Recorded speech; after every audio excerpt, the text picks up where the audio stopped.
in 93. 96, moved to Muskegon Community College as the Dean of Occupational Programs, and ultimately, shortly thereafter, became the Vice President for Academic Affairs, which I spent 13 years in that role at Muskegon, and in 09, came here to Mount Com as the President. And what drew you here? Reputation, quite frankly. Okay.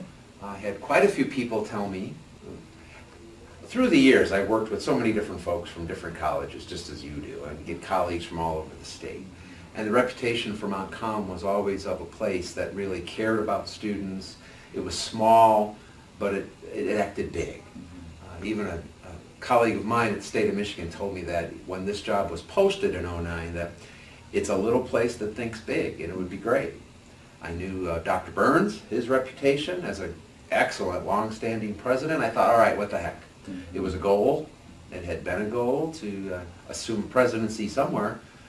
What better place? In fact, a former employee here told me that if and when the presidency at Mount Com came open, I should think about applying, because it would be a great place to be. How about that? That's awesome. She was exactly right. 5 years later, I made exactly the right choice. That's very good.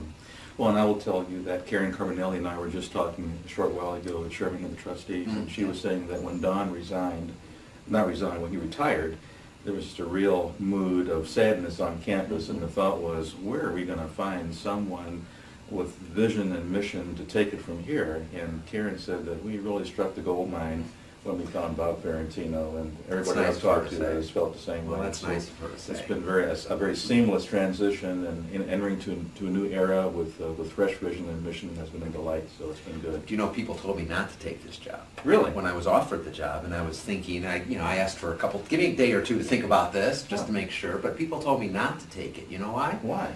You don't want to be the one to follow the legacy of Dr. Burns. Yeah. But Don has been such a great help to Yes, me. yeah.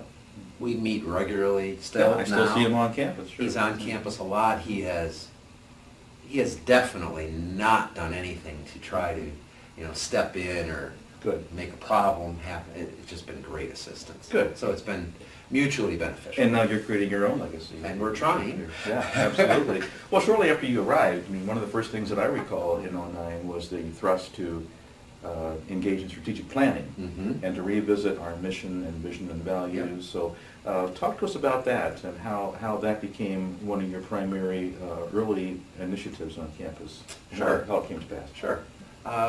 I believe strongly in the fact that the future happens when we plan it, and we can make our own future as we see it, and we need it.